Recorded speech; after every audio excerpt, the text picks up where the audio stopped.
Maharashtra ST कामगार संघटना सांगली विभागाची बैठक आज दिनांक 29 सप्टेंबर 2025 रोजी सांगली येथील कामगार भवनामध्ये संघटनेचे अध्यक्ष अशोकराव खोत आभा यांच्या अध्यक्षतेखाली पार पडली।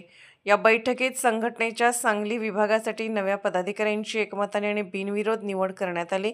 त्यानुसार जयदीप पाटील यांची विभागीय सचिवपदी, सुधीर कोळी यांची कोषाध्यक्षपदी तर नारायण सूर्यवंशी यांची संघटक सचिवपदी निवड झाली।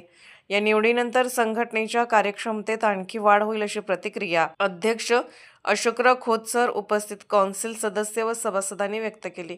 बैठकीत सर्व डेपोतील अध्यक्ष, सचिव, कौन्सिल सदस्य व सभासद मोठ्या संख्येने उपस्थित होते।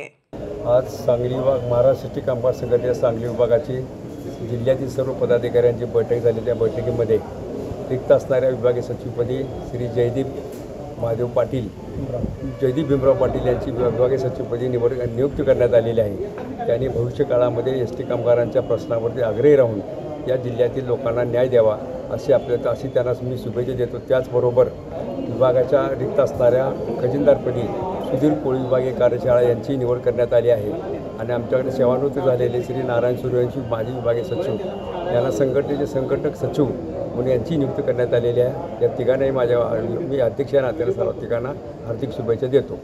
भविष्यकाळामध्ये त्यांनी चांगलं काम संघटनेच्या वाढीला अतिशय चांगलं काम करावं अशी त्यांना मी अपेक्षा व्यक्त करतो।